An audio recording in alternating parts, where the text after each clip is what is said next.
Welcome to Man Does Tech, where I solve the problems you didn't even know you had. In this video, I will explain how to change your car's alternator. Before starting, always prioritize safety by disconnecting the negative battery terminal, typically a 10mm bolt. Gather your essential tools, including a set of wrenches, sockets, and a serpentine belt tool. It is also crucial to ensure your engine is completely cool to prevent any burns during the process. Proper preparation makes the entire job much smoother and safer for everyone involved. Next, you will focus on removing the serpentine belt and electrical connections.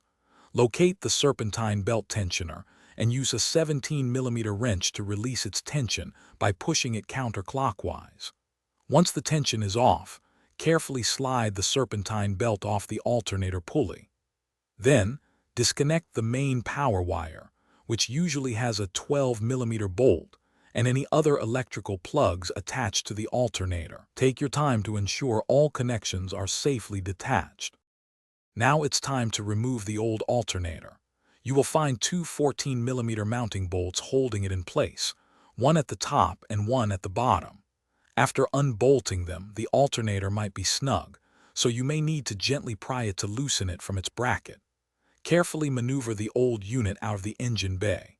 Then, position your new alternator into its spot, aligning it perfectly with the mounting holes before securing it with the two bolts.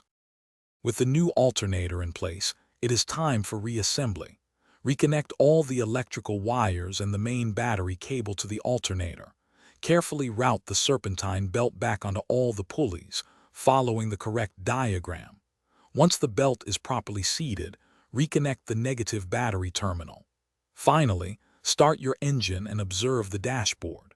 The battery light should turn off, indicating your new alternator is charging the system correctly, typically between 13.8 and 15 volts. Thanks for watching. If you found this helpful, don't forget to like and subscribe.